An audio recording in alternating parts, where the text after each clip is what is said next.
40年も生きてやっと分かった。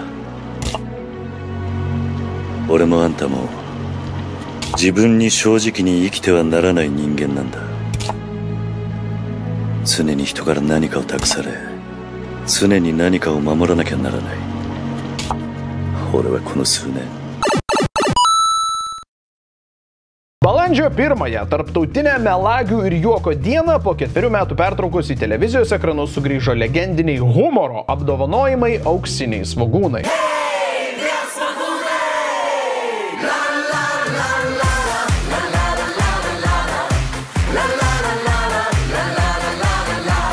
Politinės satyros renginukas ir reginukas, kuriame apžvelgiami didžiausią rezonansą per pastarosius metus sukėlė politiniai ir ne tik įvykiai. Arba kaip apdovanojimus įvardyja naujienų portalas 15 minučių, ceremonija, kurioje apdovanojami labiausiai nusikalbėję, nusigyvenę ir nusidirbę politikai. Arba kaip rašo TV3 svetainė, dar labiau subrendę legendiniai ryškiausiomis žvaigždėmis ir sąmojų spindintys politikos nusidėjėliams akis graužiantys Lietuvos humoro apdovanojimai. Taip, suprantu, kai šis epizodas pasirodys mano kanale, Auksiniai svogūnai jau bus įvykę prieš mėnesį.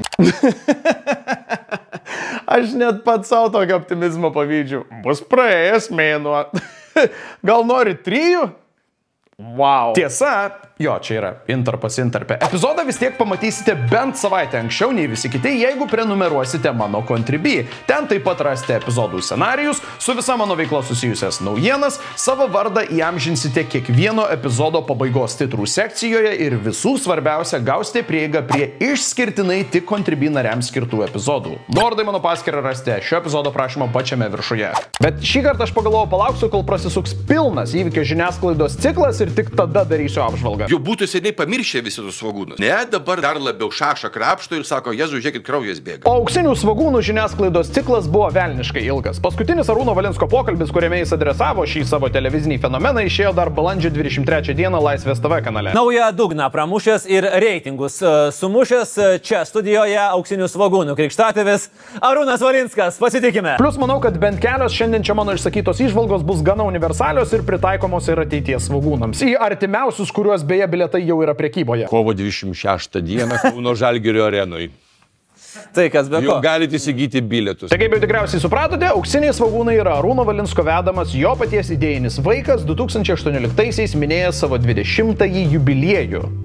Na tai jau net ne vaikas, o legaliai alkoholį Lietuvoje galintis nusipirkti pirmakursis. Kiek metų svogūnų? 25. Jie visą laiką jubiliejiniai. Jie visą laiką. Paskutinį kartą renginys vyko 2019. Vėliau sekė pandemija ir panašu, kad statistinis lietuvis išgyveno tikrą šios metaforinės daržovės badą, nes paleistas į eterį antrąją Velykų dieną šiemet gerino žiūrimumo rekordus. Auksinių svogūnų žiūrėjo virš 500 milijono žmonių. Žinai, žmonių žiūrėjo? Dafiga. Virš 500 tūkstančių. Niekas nežiūri televizijos ir panašiai. Ir čia, pistelė tie, supranti, 52% šėro. Buvo didžiausias žiūrimumas, nežinau, per kiek metų. Taip, Auksinius svogūnus stebėjo net 52,1% žiūrovų tuo metu buvusių prie ekranų. Kad ir ką tai reiškia, o iš viso renginį pasižiūrėjo beveik 1 milijonas tautiečių. Matyt, pasiilgo per 4 metus, kai nevyko. Vien šis duomuo, kad ir kaip, manau, smarkiai šiknos trauktas, kaip ir visi radio ir televizijos reitingai. Televiziniai reitingai, kaip skaičiuojami, yra bulšta. Šiek tiek sukirbino mano kairįjį antakį, bet iš karto žiūrėti šio muzikinio renginio aš neskubėjau. Kelių dienų bėgyje Facebook'e pasirodė viena kita Auksiniams svogūnams kritiška publikacija, vienas kitas kritiškas straipsnis, vaikų teisų apsaugos kontrolierė dėl gražuolių dukros kreipėsi į radio ir televizijos komisiją, Olegas išsikvietė Valinską ant kilimėlio, žodžiu, vyko įprastas normalus diskursas. Eikit jūs visi sakė, Ne. Ir paskui aš įsijungiau savo mėgstamiausią krepšinio podcastą Savas kiemas ir ten išgirdau tai. Grįžinėjant iš Panevėžio, kolegos įsijungė didžiausią košmarą, kokį aš mačiau per nežinau kiek metų. Tas košmaras vadinosi Auksiniai svogūnai. Didžiausias toks vėmalo fontanas, kokį aš esu matęs gyvenime, tai buvo tiesiog toks košmaras. Kažkokia sovietinio narkomano klejonė, kažkokia myžanti Pugačiova. Tai buvo taip blogai, tai buvo taip siaubinga. Noris išsiplauti akis verdančių vandenių, jokios moralės, jokios savigarbos. Orumo absoliutus nulis. Tai buvo blogiausia Lietuvos televizijos akimirka Lietuvos televizijos istorijoje. Jėzau! Blogiausia Lietuvos televizijos akimirka Lietuvos televizijos istorijoje. Aš neįsivaizduoju geresnės 7 žodžių kombinacijos, kuri mane priverstų greičiau įsijungti bet kokį TV produktą. Told you. We're gonna hang out. We're gonna watch a movie. take some pictures. Ir būtent tai ir padariau. Aš žiūrėjau viską. Skiriu beveik 3 valandas šiam tariamai moraliniam fiasko ir būsiu su jumis visiškai atviras. Galit mesti mane akmenį, galit kalt mane prie kryžiaus.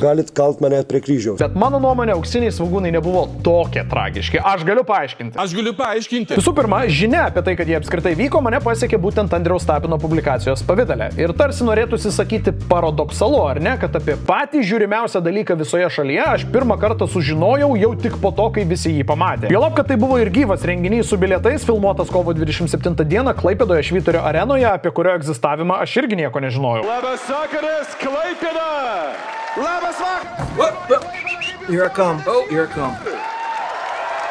Bet iš tiesų, anoks čia paradoksas. Aš paprasčiausiai nesu nei tokio renginio, nei tokio TV produkto tikslinė auditorija. Tai yra absoliučiai neorientuota į mane kaip į žiūrovą, kaip ir daugybė kitų laidų, projektų, serialų, realybės šou ir kitokių televizinių gaminių. Ar auksiniai svogūnai 2024 yra absoliutus šūdas nevertas jūsų ir mano laiko?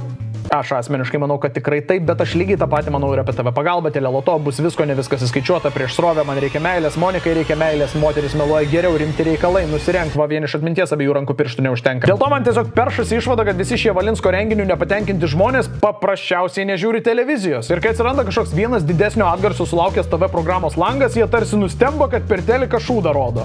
Seni, šūdą rodo per teliką kasdien, kodėl tai naujiena? Mūsų medija yra pramušus dugną visiškai. Pas mus bomžai mušasi ten. Bet seniai pas mus, kai mes žiūrėjom bomžai jau 20 metų, telikį. Dabar žmonės taip bam ir atsičiūchino. Aš aišku nesakau, kad mes kaip visuomenė neturime iš savo vietinių prodiuserių ir apskritai turinio kūrėjų ar jo labiau žiniasklaidos reikalauti daugiau. Be jokios abejonės, visada kelkime tą kartelę, jei ne savo, tai bent jau ateities kartoms. Ir aš pritarsiu Rokui, kad tokie projektai labiau formuoja žmonių skonį, nei tiesiog taikosi į jį. Šitas visas, kad oi tai čia taikosi į žmonių skonį, fuck that, jūs formuojat žmonių skonį. Ypač kai jie vyksta 25 metus. Jisai daro tos jo auksinius svogūnus visą gyvenimą. Čia jau 2 skirtingos kartos persidengia. Tokios trukmės projektas neabejotinai diktuoja madas, o ne bando prie jų prisitaikyti. Bet, blogiausia Lietuvos televizijos akimirka Lietuvos televizijos istorijoje.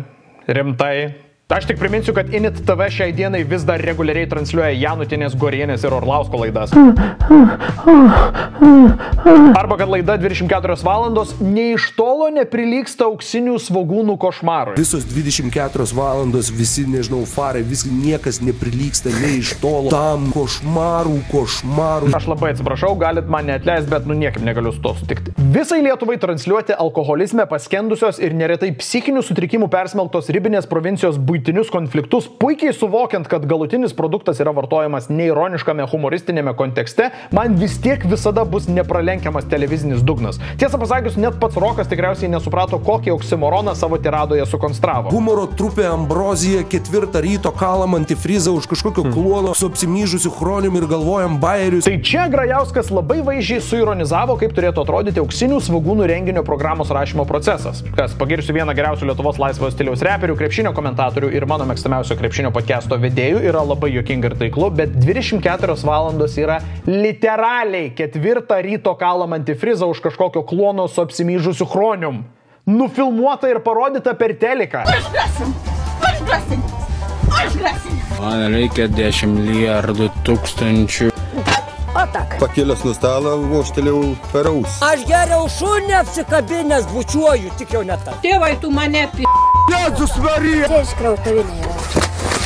Now that's quality content. Taip, tai greita renginio idėjos ir struktūros santrauka, kad jums būtų lengviau įsivaizduoti, apie ką eina kalba. Auksiniai svogūnai yra sudaryti iš 10 skirtingų nominacijų ir kiekviena nominacija turi po 3 pretendentus. Po kiekvienos nominacijos prie Valinsko ir Jankevičiaus yra pakviečiami įvairūs renginio svečiai ir aktoriai, kurie atplėšia auksinį voką ir paskelbia nugalėtoją. Tada seka koks nors trumpas pasišnekučiavimas, svogūno įteikimas ir mano supratimu esminis auksinių svogūnų reginys, tai yra daugiausiai eterio užimantis kūrybinis vienetas, muzikinis numeris pasviras brūkšnys vaidinimas, bent iš dalies iliustruojantis tą apdovanojimą ar vieną iš jo nominantų.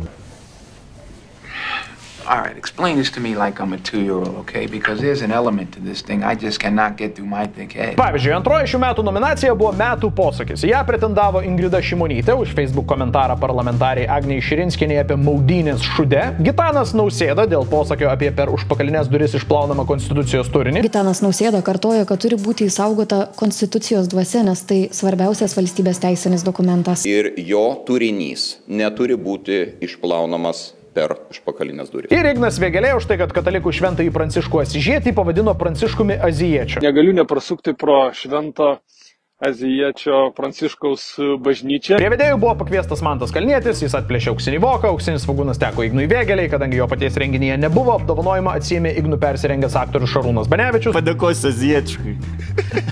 Tas verukiukas džentelmeniškas, 16 amžiaus. Tarė padėkos žodį ir po to sekė muzikinis pasirodymas apie Igno Vėgėlės prezidentinę kampaniją. Jei norit, aš galiu grąžinti rytą ir Ignalinos elektrinę atstatyti. Tai va, įsivaizduokit, 10 kartų va toks segmentas ir turime pilną Švyturio areną ir 500 000 lietuvių prie televizijos ekranų. 500 000, jūs ką kaujat? Nu tai. Virš 500 000, apie 600 000 jo. Nu, čia yra tikrai įspūdinga. Tai žiūrėkit, aš nesu komikas, kad ir kaip norėčiau tokiu būti, aš nerašau bairių, aš neperforminu auditorijoms ir jaučiu, kad svarbu pabrėžti, jog nemanau, kad turiu reikiamus kredencialus ir kompetencijas vertinti visą atskirą komedijos ar humoro, ar kaip nori taip vadinkit žanrą. Humoras buvo perteikiamas ta tokia fizinė komedija ir tipo per visokias dainuškas. Kodėl entertainmentas stato ant dainų viską? Turim super populiarias melodijas, parašytas lietuviškus tekstus. Muzikinė komedija yra nuostabus formatas, kuris mane pirmą kartą užkabino tikriausiai prieš kokių, nežinau, 15 metų, jeigu nedaugiau. Konkordų skrydis, Džonas Ladžiau, Keistasis Elas Jankovičius, Vienišoji sala, Atkaklieji D. Dabar yra Burnamas absoliutus muzikinės komedijos genijus. Čia Lietuvoje turime Šventinį Bankucheną, Safas su Balikovu kepa labai gerus humoristinius kūrinius ir kaip ir kiekvienas komedijos žanras, mano subjektyviu supratimu ir įsivaizdavimu, šis taip pat turi savo spektrą. Tai va, pavyzdžiui, Rokas Grajauskas po tokių auksinių svogūnų pasirodymų nori išsiplauti akis verdančių vandeniu. Noris išsiplauti akis verdančių vandeniu. O jo podcast'o kolegai Vaidui Čeponiui, sėdinčiam kitapus stalo, net keli kūriniai pasirodė juokingi. Keli gabalai man buvo juokingi, iš tikrųjų juokingi. Aš tik priminsiu, kad man pačiam asmeniškai jie visi buvo absoliutus šūdas. Ne pasaulio pabaiga, ne Lietuvos televizijos Armagedonas ir ne įprastas Kadirovo antradienis. Jeigu tu nežinau, leistum pornografinį filmą su ožkom. Pornografinį filmą su ožkom. Tuo pačiu metu per tą kanalą, tai skirtumas būtų tas, kad tenai bent būtų nors lašas orumo. Bet taip, absoliutus šūdas. Taigi aš galvoju, kad taip pat kaip kiekvienam Ambrazevičiui kitame stand-up komedijos spektro gale yra Šilanskas, taip kiekvienam Lukui Šidlauskui kitame muzikinės komedijos spektro gale yra... Duoki man ženklą, ką daryt, Blinkevičiūtė. Vogti nenoriu, nes labai bijau įkliūti. Aišku, dar galėtume kalbėti apie komedijos žanrų kartas, laikotarpius, kultūrinius skirtumus ir apskritai sakyti, kad Valinsko naudojama komedijos formulė yra pasenusi. Formulė, jinai nesikeičia nuo 2000 metų. Neatrodo, kad grįžo 20 metų į praeitį. Lietuviai nėra mėgėjai keisti kažko savyje ar požiūrių kažkokių savo. Čia kaip rimtai po 20 metų giminis pamatyti. Bet ką aš noriu pastebėti, tai kad nėra vieno objektyvaus parametro ar jų rinkinio, kurio pagalba aš galėčiau konstruktyviai įrodyti, kad visi šie auksinių svogūnų muzikiniai numeriai yra absoliutus šūdas. Nėra objektyviai juokingų ar nejokingų dalykų. Taip, man jie absoliutus šūdas, taip 99% žiūrinčių šį vaizdo įrašą jie greičiausiai absoliutus šūdas ir geriausia, ką aš galėčiau padaryti, tai rodyti kiekvieną jų ir pamokslaut chorui, kad va, žiūrėkit, matot, čia absoliutus šūdas. Tai sudarėm, aš taip nedarysiu ir apskritai paimam visą šitą didžiausią renginio dalį ir tiesiog išmetam ją į konteinerį, okei?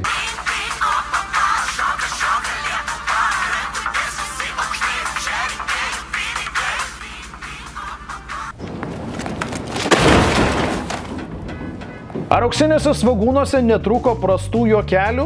Tai aišku. Žinoma, kad taip. Na, bent jau jeigu paklaustumėte manęs. Tarp 3 ir 4 nominacijų 2 Ramūnai, Rudokas ir Vyšniauskas atliko humoristinį intarpą, kuriame susitiko jo ekscelencija Gitanas Nausėda ir 90 metų berniukas. Sveikas, berniuk. Malonu, prezidentė. Bet kaipgi jisgi čia šitaip užaugo? Tai 5 metai gerovės valstybė. Visi gerai pamename tą 4 metų senumo nesąmonę. Prieš keletą dienų sutikau kokių 90 metų berniuką. Konteksto neaiškinsiu. Šio pasirodymo kulminacija – buvusio sunkiatlečio įkūnyto berniuko eilėraštis prezidentui. Aš berniukas, aš Vyšniukas. Pasakysiu faktą. Prezidentas, komunistas, pyst visiems į kaktą. Aš neįsivaizduoju, kam tai gali būti juokinga. Gerai, meluoju, man ne tik, kad nereikia įsivaizduoti, mums buvo parodyti 2 vyriškiai iš auditorijos, kurie tiesiog lydėsi. Štai kokie. Tiesiog atsiprašant myžo, koks geras bairis. Prezidentas komunistas pyst visiems į kaktą. Taip, barmenė, man prašyčiau to paties, ką tėdų vartoja. Nu ir ką aš dabar jiems pasakysiu? Kas aš toks, kad dabar patruliuočiau humorą? Bairių policija? Daryk duris, čia bairių policija. Rankas į viršų. Niekas niekam negali pasakyti, iš ko ir kaip žmogus turi juoktis. Būtent, jiedu sumokėjo po 15 eurų už bilietus ir puikiai praleido trečiadienio vakarą pajūry. Skirtingai nei moteriškė sėdėjusi prie Martyno Mažeikos. Oh my god, bro. Oh, hell no, man. What the fuck? Aš irgi, ponė, aš irgi. Ir mūdu ne vieninteliai tokie. Vienintelė vieta, kurią prasakau, nes net jau man per daug buvo. Arba pavyzdžiui, 6-osios nominacijos metu vietoj muzikinio numerio Lavrinovičiai ėjo skaityti eilėraštį. Mes visą naktį rašėme eilėraštį. Sportininkai pas mus kažkodėl daro komedi bitus. Tomis eilėmis aš jūsų tikrai nekankinsiu, bet poezijai pasibaigus vienas iš brolių pareikalavo. Už tokį talentą mes turim šiandien gauti apdovanojimą kaip aukščiausios cibulios Lietuvoje. Didelis aukštas vyras rusišku akcentu neteisingai ištarė žodį cibuliai. Jankevičius žvengia, Valinskas lūžta, Arena ploja. Opiumas liaudžiai, ką aš daugiau galiu pasakyti? Aš irgi brolis.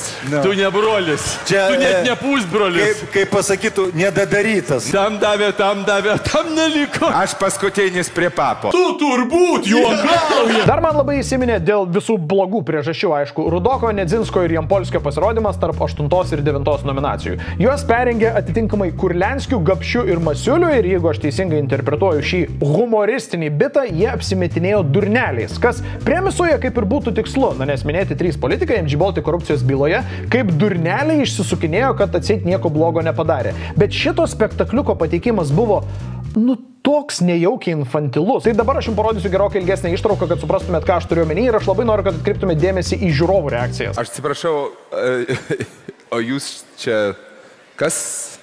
Aš Masulas. Ai taip, ir jie netaisyklingai tarė savo pavardės. Nežinau, kurioje mano gyvenimo stadijoje tai buvo juokinga, bet tai turėtų būti maždaug darželinis laikotarpis. Geriausiu atveju tikrai ne vėliau 2 klasės. Kas? Masulas? Čia tavo? Masulas. O ką jūs čia veikiat? Aš nekaltas. Ai, jūs čia tiesiog būnat nekaltas? Aš nekaltas, nes nieko neėmiau. O, ponas, atsiprašau. Aš Kapšys. Irgi nekaltas. Gapšys ar Kapšys? Kapšys. Viktoras kaltas. Nu, ponas. Aš Kurliankas. Kas? Kurliankas. Visas šitas 1,5 minutės aš į savo kompiuterio ekraną žiūrėjau veidų medinių it Valinsko erekcijos disfunkcijos juokelis. Tu esi bandęs slieką, sakysim, į žemę įkalti. Reikia slieką ištepti epoksitkę ir palaukti, kol sustings. Padeda ir kitais gyvenimo atvejais. Ha! Yeah! I kill me! You kill me! O Švyturio arenos lankytojai braukė juoko ašarų upelius. Kilina, ta prasme, tas įdomiausias, kad dėlė kaip kilina. Ar per vėdinimo sistemą buvo leidžiamas diazoto monoksidas? Aš Masulas. Aš Kapšys. Kurliankas. Šitą buką bitą bandė užstoti Mantas Tonkus, teigdamas, kad Bayeris būtų juokingas ar bent jau prasmingas, jeigu pasidomėtum vietinę politiką. Kaip keista buvo žiūrėti, kai aš nepagaunu referensų, bet vis 4000 žmonių pagauna referensų. Nesidomi politiką. Taip, taip. Tegul jis nesupyksta, bet visiškai nesutinku. Aš jums ką tik pateikiau visą kontekstą, kurį reikia žinoti įeinant į šį pasirodymą. Personažai apsimetinėjo durneliais, kaip ir politikai korupcijos byloje, kurioje buvo nuteisti kalėti. Niekaip nepatikėsiu, kad dabar supažindinti su šia informacija jūs žvengsit žiūrėdami, kaip Rudokas sako Kurliankas. Kurliankas. Šiaip sakyčiau netgi labai priešingai. Tu kai vaikas žiūrėdai, man niekas nebūdavo juokinga, nes nesuprantina apie politiką, žinai. Dabar tu vėl žiūri, dabar jau supranti biškį ir kažkaip dar labiau nejuokinga. Nes jeigu esi susipažinęs su ta byla, jeigu sekėjai jos procesą ir centrinių figūrų pozicijas, tai tu žinai, kad tame cirke yra labai daug humoristinio potencialo. O geriausia, ką iš viso to sugebėjo išspausti šio vaidinimo autoriai, tai Apsimeskit durniukais ir lemenkit kaip mažvaikiai.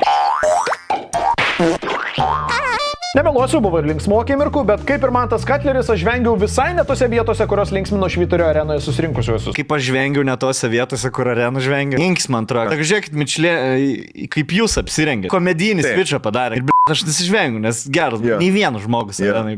Nei vienas žmogus. Klausyk, Violeta, ta moteris tavim persirengė. Ne, šita tikra, nes ji raudona. That's the fucking joke, Valinskai. Pavyzdžiui, kai pirmą kartą žiūrėjau Auksinius svogūnus, prunkštelėjau, nes Lavrinovičių išstojime netaip nugirdau vieną žodį. Brolis rašė, o aš tvirtinau.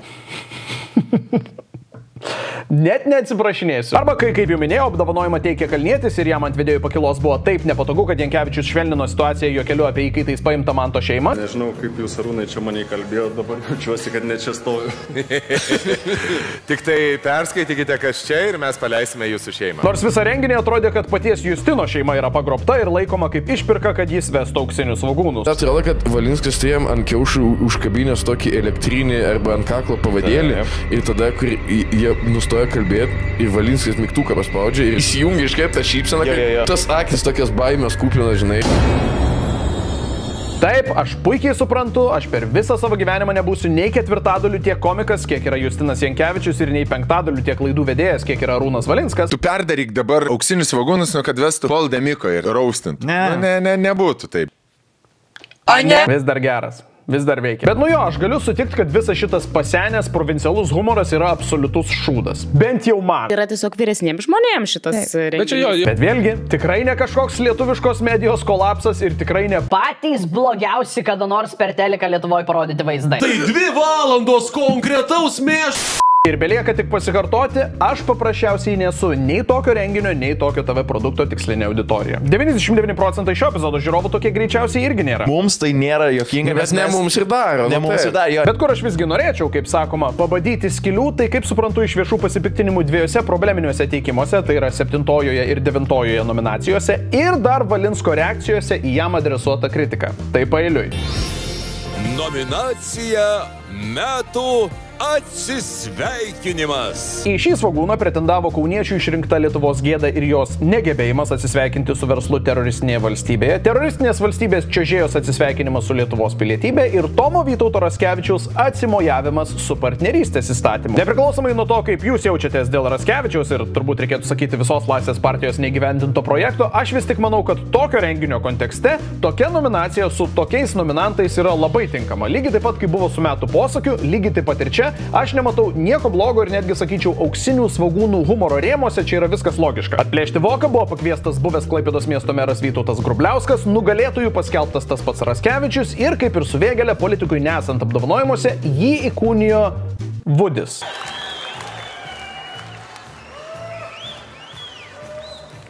Labas vakaras.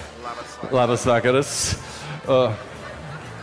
Zdarova. Vudi, iš kur tu čia, išlindai? Tai man asmeniškai čia jau yra pirmoji raudona vėliava, nes noriu priminti, Arvydas Martinėnas yra šeima maršinis savigalvis ir manau, kad paprasčiausiai yra neteisinga jam duoti personažą, kuris priklauso jo nekenčiamų žmonių grupiai. Ko tikitės iš šiandienos maršo?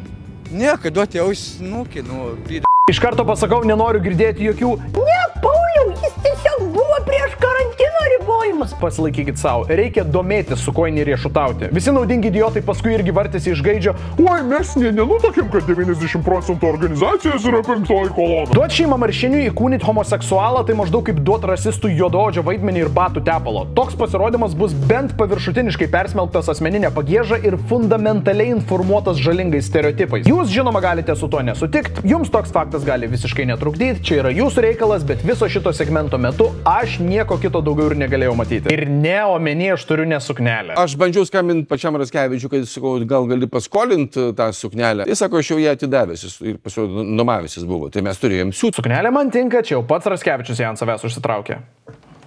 Tiesioginė ir perkeltinė to žodžio prasme. Čia jūsų, čia būtent čia jūs, Tomai, bet jūs aukštesnis negu aš galvojau. Nu, nes su aukštakulniais. Taip? Pasiruošęs. Ai, nes pasiruošęs. Kam pasiruošęs? Padėkos žodis. Žinokit, jūs su Justinu tokie šaunuoliai, kad iš jūsų ne tik tai, kad svogūną, bet ir česnaką paimčiau. Atleiskit, man aš tikriausiai praleidau keletą homofobijos pradžiamokslio skyrelių. Ką šiame kontekste reiškia česnakas? Čia vyriškos genitalijos, ar kažkuri jų dalis, ar čia kažkoks aktas? Žiūrėkit. Nu, šitas dėdė tikrai žino. Jau galiu? Žiūrint ką. Svarbu paminėti, kad visi 4 ant pakilos esantys vyriškiai prisidėjo prie šio imbecilėjo kvardaus pasistaipimo. Svogūną galit. Čiuptelkit svogūną. Imkit. Čiuptelkit svogūną, labai fainas svogūnas. Atsargiai, už apačios laikykit, jūs gimpratės. O.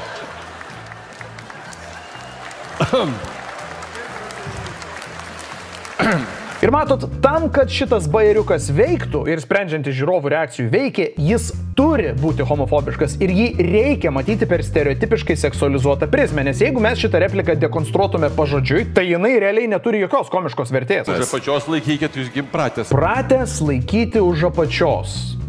Tai tipo kaip lygiai kiekvienas vyrišką lytinį organą turintis asmuo? Bent kelis kartus per dieną, kai eina nuslengvinti?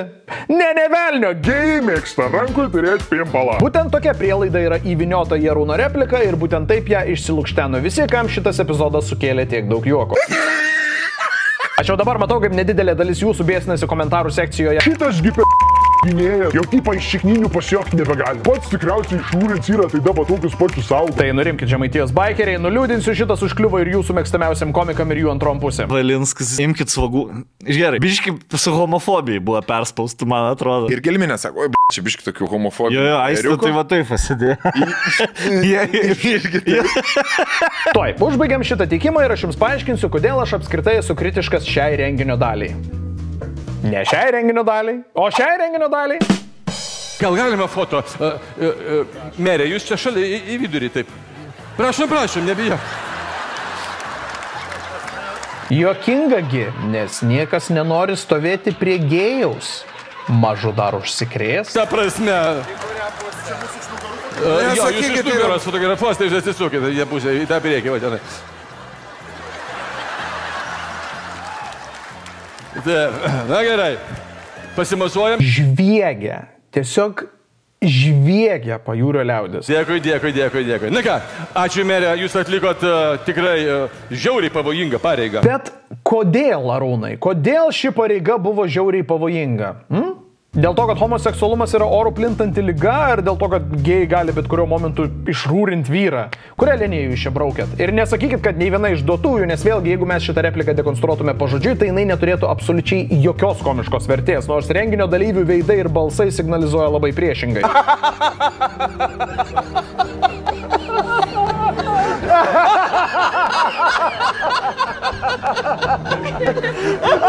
Aš suprantu ir sutinku, kad yra tokie reiškiniai, kaip gyva publika perima vairą ir gyvos ir televizinės auditorijų disonansas. Čia yra live renginys, nes publika pradėjo reaguoti. Taip. Nu ir Hebra pasileido ir netgi užsimiršta tas, kad tu filmuoji. Aš puikiai suprantu. Nes ėjo, publika lūžo. Bet ir čia yra tas entertainmento oksimoronas. Tu dirbi dėl tūkstančių ar ten kelių šimtų žmonių, kurie yra, nors žiūrės 10-20 kartų daugiau ir tu stengiasi, kad jiem būtų zai. Prie ekrano bus zai, tu jau nebesuprasi. Tu turi juos prajuokint, kad jie savo juokų ištransliuotų, kaip čia yra zai.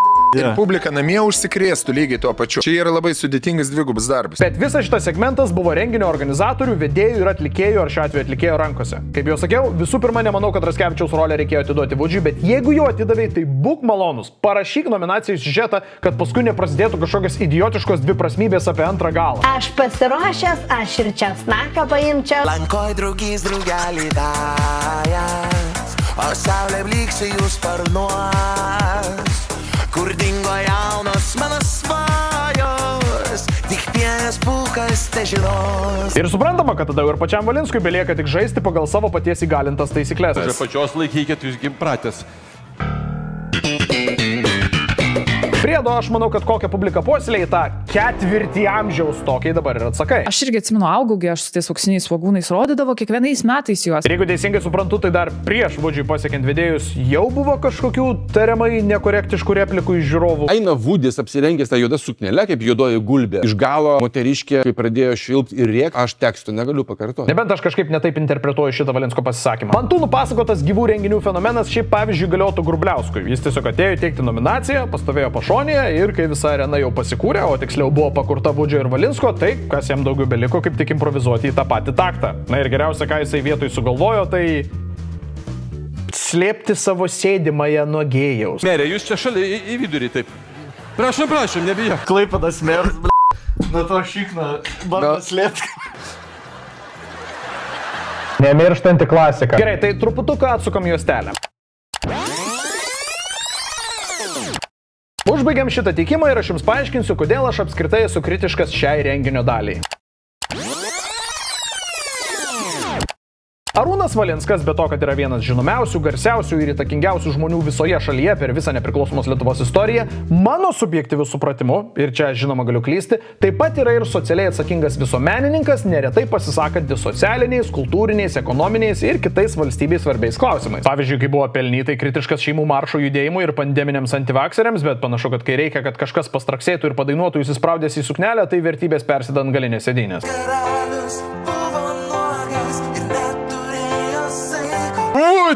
Arūnas yra vokalus ir žmogaus teisų problematikoje ir nekartą reiškia visapusį palaikymą seksualinėms mažumoms. Aš padarysiu viską, kad tie žmonės, kurie kažkaip atrodo, jie myli kitaip. Ne, jie nemyli kitaip. Aš padarysiu viską, kad jie galėtų gyventi taip kaip mes, laisvai mylėdami. Viskas. Tai aš labai noriu pabrėžti, kad aš nesu nei pasipiktinęs, nei nusivylęs, nei aš noriu, kaip Andrius sako, eiti santykių aiškintis ir paaiškinti, koks turi būti humoras ir renginys. Visi nori eiti santykius aiškintis ir paaiškinti, koks turi būti humoras, koks turi būti renginys. Man tiesiog yra keista, kaip žmogus, regis turintis gebėjimą savireflektuoti, jeigu jis nėra matęs didesnio vėmalo, tegul pasižiūri į veidrodį. Nemato disonanso tarp savo žodžių ir savo veiksmų. Konkrečiai kalbu apie Arūno poziciją LGBT bendruomenės atžvilgiu ir tada jo pasirodymą auksiniuose svogūnuose. Aš kalbu apie dviveidystę. Aš tiesiog nematau, kaip banalių archaiškų seksualinių stereotipų skatinimas prisideda prie marginalizuotos žmonių grupės įgalinimo ar kaip minimum teisingo jos reprezentavimo. Aš neleisiu kitiems žeminti jūsų. Na, Valinskas taip teigia, bet tada ant scenos priešais milijoną akių arenoje ir prie televizijos ekranų maitina klišę, kad gėjai yra kažkokie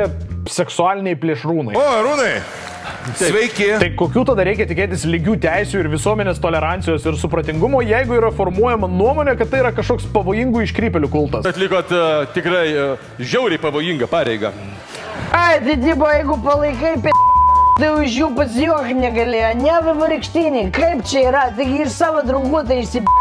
Gali, tai aišku gali, bet gal tada kažkaip ne jų rolės visuomenėje sąskaita, o jeigu kitaip nemoki, tai gal tada geriau neliesk tos temos. Arba dar geriau, tiesiog neapsimesk, kad tau jų rolė visuomenėje iš vis rūpi. Ir viskas. Dabar taip, aš nenoriu būti neteisingai suprastas, nes aš esu per daug gerai susipažinęs su šiuo diskursu ir kaip jį reaguoja kai kurios žmonių grupės. Laimiai Žemaitijos baikeriai jau bus seniai šitą videką išjungę. Labai aiškiai akcentuoju, mano kritinis fokusas nėra tie mano nuomonė neskoningi juokeliai. Aš suprantu, kad daugam taip gali pasirodyti, bet absoliučiai visiškai ne. Tegul Valinskas ir kas tik nori juokauja apie ką tik nori, kaip tik nori, kur tik nori ir kiek tik nori. Tegul visi tai daro. Laisva šalis, laisvas žodis, rock'n'rollas, važiuojam. Aš jūs visus jaudinu. Šimonytė padarė labai įtikinamai, tai šitą galiu pagirti. Aš pritariu Gelminiai. Žinai, aš pasakysiu svarbiausia, kad žmonės juoktųsi.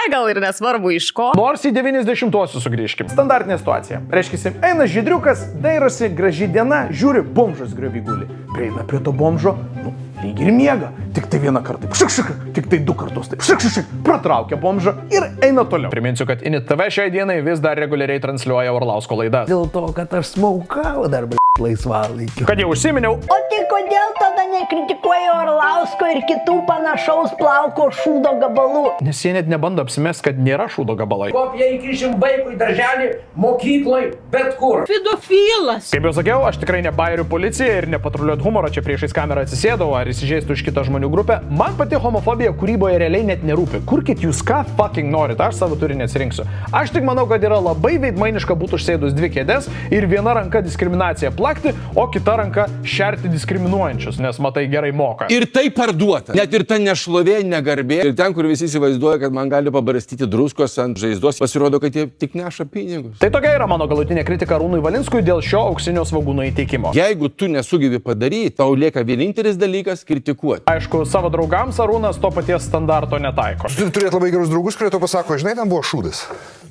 Pala, ko vėl yra šitoj situacijoje? Šitoj situacijoje yra tikrai labai daug dviveidiškumo. Teisingai, ir manau, kad toks pats arba analogiškas Arūno dviveidiškumas atsispindi ir 9-ojoje nominacijoje. Nominacija Metų Gražulis. Metų Gražulio titului buvo nominuotas Petras Gražulis ir Petras Gražulis ir auksinis svogūnas atiteko siurprizas Petrui Gražuliui. Negali būt! Man atrodo, tai bus siurprizas kiekvienam iš mūsų ir kartu dovana, kuri nesiliauja savęs dovanoti. Ponios ir ponai, metų Petru Gražuliu tampa Petras Gražulis!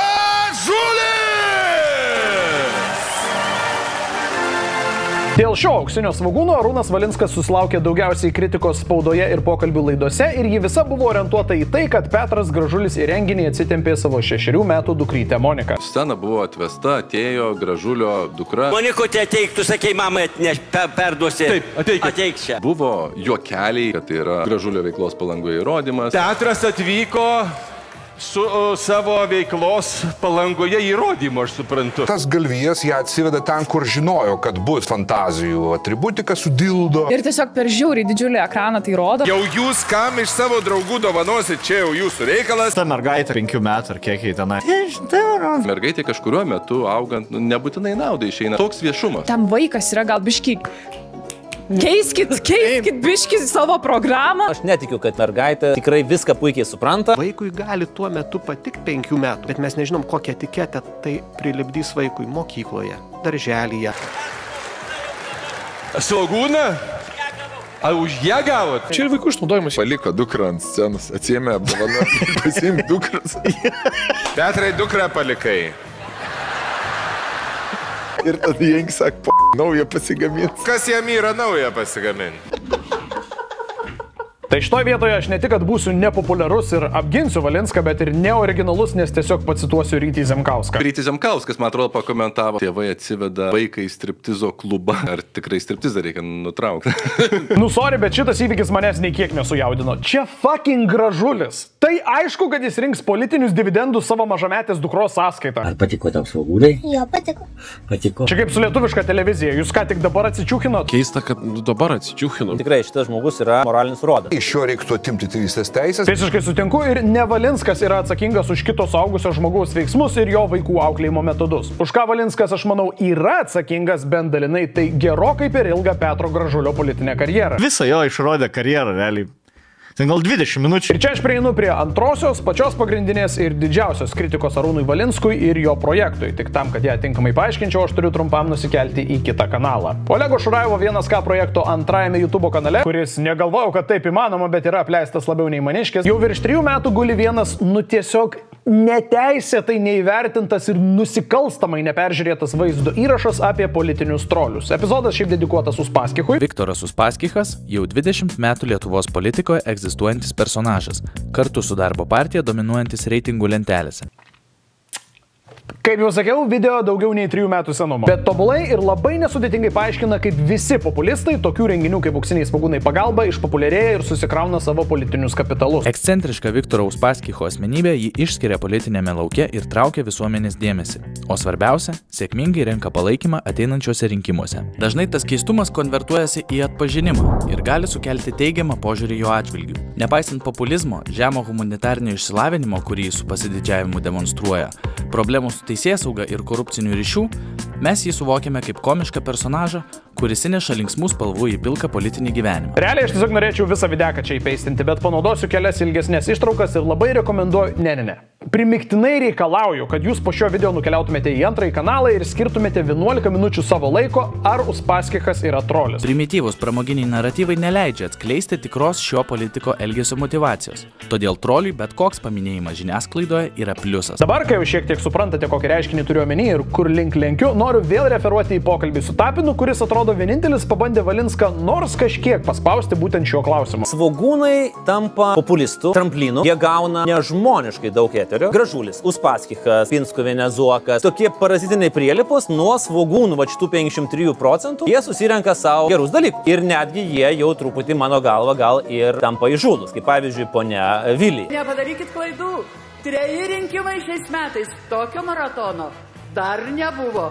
Pasirinkit teisingai. Socdemų populistė pagrindinė gavo milijoninę auditoriją paskelbti, kad pasirinko teisingai. Tau okei viskas su to. Tada Arūnas pradėjo išsisukinėti su idiotiška Nirvanos argumentacijos klaida, dar kitaip vadinama tobulo sprendimo klaidingumu. Kvietėm Nausėdą, jis netvažiavo, mes jį parodijavom. Blogai. Kvietėm Viliją ir ją parodijavom. Ji netvažiavo, irgi blogai. Gražulis yra blogai. Jo nėra blogai. Su dukra yra dar blogiau. Uspaskichą darom gerai. Pasakykit, ką mums padaryti, kad jums būtų gerai. Maždaug, jeigu negalim pataisyti arba pakeisti vieno arba kelių renginio aspektų, tai tada neapsimoka iš viso nieko keisti ir visada visiems viskas bus blogai. O paskui bandė teisinti su šia, Tiesiog vaikiškai absurdiška logika. Svogūnai yra pramoginė programa, kuri daro laimingus. Absoliučiai visus. Tie, kurie buvo koncerte ir dalyvavo, jiem patiko, jie paplojo laimingi. Tie, kurie nebuvo, kaip kad nebuvau pinigų neišleidęs. Tie, kurie žiūrėjo per teliką, paplojo su giminėm. Gerai, faina. Vaikų teisų tarnyba laimingai. Kurie, kaip suprantu, Arūno galvoje skambėjo labai gerai, nes jis ją naudojo ir Algio laidoje. Galiu konstatuoti vieną dalyką. Auksiniai svogūnai yra renginys, kuris visus absoliučiai daro laimingais. Tie, kurie buvo, kuriam patiko, jiems pliusas. Tie, kurie nebuvo, jie laimingi už tai, kad ačiū Dievui šitą šūdą nėjom. Tie, kurie žiūrėjo ir kuriems neužstrigo. Ir jie laimingi. Atsiprašau, ką? Na, naudodamasis to pačiu minčių traukiniu, aš galiu konstatuoti, kad antrasis pasaulinis karas buvo istorinis įvykis, kuris absoliučiai visus padarė laimingais. JAV bendradarbiavo su Sovietų sąjunga, Vokietija apsivalė nuo nacių ir žydai gavo stiprų argumentą įkurti Izraelį. Va čia yra gerovės valstybės renginys. Ir dar brolužis galvoja, kad jis yra tas. O taip. Kaip aš tau dėjau? Neleiskite jam kepti. Tiek Andrius labai aiškiai suformulavo populistų problematiką auksinių svogūnų kontekste, tiek pats Valinskas puikiai supranta šį reiškinį. Jeigu jūs norit padaryti geresnį politinį šou, linksmą su muzika, neišvengs populistų. Be jokios abejonės. Ir ne tik jį supranta, bet ir mato jo pasiekmes. Komentaruose buvo labai tokių prieštaringų, bet kai kuriuose, nu dabar tai jau Europarlamente tikrai už Gražulį balsuosim. Ko ir siekia Petras. Jeigu jūs išrinksite, aš tikrai balsuosiu. O dėl kai kurių pasiekmių netgi gailisi. Nu gerai, taip, žodį gailisi aš naudoju labai liberaliai. Kas yra tau, pavyzdžiui, prašiausiai pasenę dalykai? Tada buvo juokinga gal, dabar paseno prastai. Paksas. Tada dar buvo juokinga, ne? Gudrai šipsojos prezidentas. Tai politika, o tokia politika. Valinskas sako, kad renginio metu kritiką jie stengiasi dalinti subalansuotai, nepriklausomai nuo politinių pažiūrų. Mes bandom visuomet sudėlioti, kad būtų balansuotai, kad būtų vienodai dešiniųjų, kairiųjų, kad nebūtų drožiami ten, sakysim, vien tik konservatoriai arba socdemai. Bet tai auksinių svogūnų formate yra iš esmės neįmanoma, nes ryškiausios tavo žvaigždės visada be išimties bus daugiausiai šūdo prisivyrę politikai. Ir Arūnas pats tai puikiai supranta. Paprastai jau net nelabai įsivaizduotum savo laiku svogūnų, be Gražulio, be Viktoro Uspaskicho ir taip toliau. Apie ką visus metus kalbės bendradarbiai po įmonės vakarėlio? Giedrė, kuri išgėrė 2 alaus ir ją 12 val. Vyras pasiėmė iš ofiso, ar Marių, kuris užsivertė bonkę Džeko, privėmė Viktorijai tarp papų, prišiko dyriko ant stalo ir atsijungė plika šikna ant skenerio. Beje, drožiami. Kad nebūtų drožiami. Valinskas įsivaizduoja, kad va čia yra politikų drožimas. Aš Gražulis, praėjai gata, aš mažiulis, tu pritrenkei mane, o Gražulis.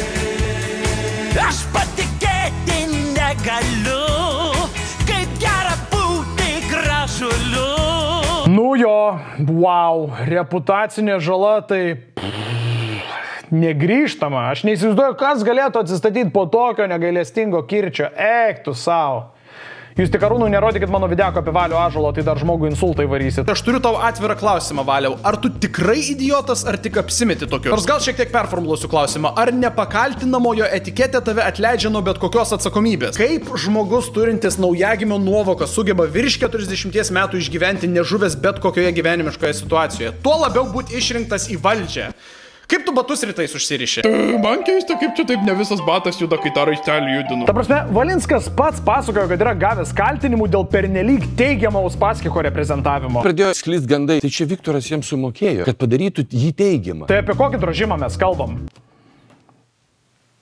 Ne, aš nejuokausiu, kad Arūnas nebent pačiam Viktorui nudrožinėja su tiek eterio, tai yra labai neskoninga ir kaip jūs drįstate. Dar kartą, jau paskutinį. Aš nenoriu būti neteisingai suprastas. Aš tikrai jokiais būdais nesiūlau nei baus, nei draus, nei dar kažkaip moderuoti auksinių svogūnų. Mums aiškina, iš ko galima juoktis ir iš ko negalima. Gink dieve, tikrai ne. Renkit jūs tos auksinius svogūnus nors 2 kart per metus, nors kas mėnesį. Išvis dedikuokit ištisus nenutrūkstamus koncertinius turus mūsų politinėms paraštėms. Man nerūpi. Man tiesiog yra keista, kaip žmogus regis pilietiškas, nemato, nu arba nemato, va tai va Valinskas nebent nemato, va.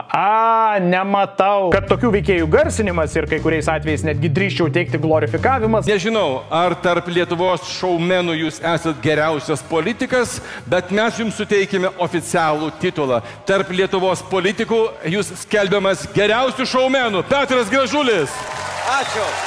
gali kelti grėsmę net tam pačiam valstybingumui. Rašym kvietimą Gražuliui, kadangi bendrai galim sakyti, pridėję ranką prie širdies, kaip tu jo gali nemėgti dėl to, kai jis veikia politikui arba ko neveikia. Kaip šaumenas politikas, jisai buvo tos A kategorijos, kaip mes vadinam. Tai koks be būtų Hitleris buvęs žmogėdrai pabaisa, bet negali nuneigti, kad jis buvo A kategorijos šaumenas. Tai Arūnai, ar mes šaudom antivalstybininkus po vieną per metus, ar mes korumpuotus Kremliaus blėnius atrajojančius šunsnukius sodinami pirmą eilę? Puidokas kairiai. Šalia jo per vidurį prie Gražulio yra jo štabo rinkimų vadovas. Jis būtent man paskambino, ar gali Puidoką pirmoje eilėje pasodinti. Sakau, pasodinsim. Nu nes vėlgi, aš tik manau, kad yra labai veidmainiška būtų užsėdus dvi kėdes ir vieną ranką trolį plakti. Nu nesąmonė, Viktorai, blėnius kalba. Ten yra žudomi žmonės, kurie gyveno savo gyvenimą ir kažkokie lopai, driskiai atėjo kurti savo rusiško pasaulio. Suprantu visiškai, kad tu kalbi ir tavo emocijas. Ne emocija. Įsivaizduokit, jūsų kėdainiuose jums atvažiavus randat tokį vaizdelį kaip bučioj. O kita, jį šerti. Paraginkit, kad armija rinkėjų suneštų darbą partijai balsus. Greitas lyrinis nukrypimas. Aš jokiais būdais nesu selofanas, bet man visa ta Valinsko raganų medžioklė su Egidijum Dragūnu atrodo taip apgailėtinai performatyviai. Aš įsipareigojau, aš daviau žodį pats savo, kad jeigu šitie išgamos kažkada bent jau mėgins anonsuoti savo koncertą per televiziją, per dar kažkur, aš pats sumokėsiu pinigus ir padarysim antiklipą su bučios vaizdais, su jų nuotraukom ir su citatom. Čia tik tais pasaulio išsivalymas. Arba tai yra aktoriai. Ir pažiūrėsime, ar žmonės tikrai labai norės eiti į tokį Kremliaus išgamų pramogas. Jezau, taip, gatavas Marozas baisiai nusiklėdėjo. Okei, supratom, bet kitam Kremliaus išgamai, Arūnai, tu pats organizuodavai koncertus. Pats. Ir jis dabar Europarlamente iš Lietuvos tribūnos atstovauja fucking Kremlių. Štai kaip atrodo durys tų europarlamentarų, kurie šią savaitę nesutiko pripažinti Rusiją terorizmą remiančią valstybę. Už rezoliuciją nebalsavo, nors parlamente buvo Viktoras Uspaskichas. Suskaičiavome dar bent 6 atvejus, kai per balsavimus susijusių su Ukraina Uspaskichas arba susilaiko, arba balsavime nedalyvauja, nors kitais klausimais tą dieną balsuoja. Pavyzdžiui, spalio 16 dieną balsavime raginančiame žymiai didinti karinę paramą Ukrainai Uspaskichas nebalsavo, nors kituose balsavimuose dalyvavo. Arba kai rugsėjį buvo prašoma skubinti balsavimą dėl 5 milijardų eurų paskolos Ukrainai, Uspaskichas susilaikė. Pats sako, kad netyčia. Na, po ką tik įvykusio Europarlamento rinkimų, ačiū rinkėjams nebe. Aš esu tikras, kad mano džiaugsmas neišgaruos po 24 sekundžių. Visą Uspaskicho politinę karjerą tu jam suteikiai milžinišką platformą, eterį ir, kaip Andrius sakė, trampliną, dėl ko jis dabar ir yra ten, kur yra. Ir kitas A kategorijos šaumenas užsigeidė to paties. Mane iš Seimo išpirdolino, bet to durnyno apseisim, dabar pretenduoju didesnį durnyną į Europos parlamentą. Dabar tai Europarlamente tikrai už Gražulį balsuosim. Aš dabar tiesiog žiauriai noriu rėkti, bet gerbdamas savo kaimynus to nedarysiu, nes dabar yra 3 nakties, kai aš įrašinėjau šį intarpą. Būtų dienos metas, tai mielai išsistaukčiau. Tai tik noriu padėkoti Arūnui Valinskui ir žinoma visiems balsavusiems už tokį nuostabų europarlamentarą. Puikiai padirbėta. Taigi pabaigsiu šį epizodą su vienu nesudėtingu prašymu. Taip, žinau, kad mano arkliukas būdavo 2 dalykai, bet šitas videkas jau ir taip per ilgas, tai užteks vieno trumpo. Nu, davai, vieną trumpą. Šis prašymas galioja visiems, bet iš esmės yra adresuotas Arūnui Valinskui. Nu, nebūkime dviveidžiai. Teisingai, Arūnai, nebūkime dviveidžiai. Dar kartą labai įkyriai jums primenu, kad prenumeruodami mano Contribui gausite exclusive tik rėmėjams ir rėmėjams skirto turinio. Ir dar kelias privilegijas. Ačiū labai. Fuck that. Hey, what the fuck? Žinai, kas yra liūdna situacija? Anksčiau labai daug politikų būdavo auksiniuose svogūnuose. Dabar kur bijo jie, kad juos paraustins, ar bijo, kad pasipis... Per daug jautrų, man atrodo, jie ir pasidarė. 5 minutes later. Kai išėjo Vudis apsirengęs Askevičiam, aš per telik galvoju, kodėl tu, Tomai, taip jis divalkis iš savęs darai. Ateina, nabagėlis toks, žinai, tu jis apsitempęs, taip gaila pasidarė. Do you actually listen to yourself when you speak? Nealkoholinio švyturio arena. Švyturio, nealkoholinio arena. Nealkoholinėje švyturio arenoje. Nealkoholinio švyturio arenoje. Mes gavom, kad užsiminė Justinas ir apie tai, kai stovėjo Radžis, apie Romus. Romui patikėti auksinį svogūną, tas pats, kas įleis češką į vištidę. Užsiminė Justinas. Kaip toje myslėje, jei atsistotų dangų paremtų, jei prakalbėtų daug pasakytų, kas? kelias. Bet jeigu išgirstume, ką kalba betonkiai iš Vilniaus į Uteną važiuojantis vairuotojai, tai tikrai pagalvotumėte, kad kalbama apie tą, kuris atsistotų. What you just said is one of the most insanely idiotic things I have ever heard.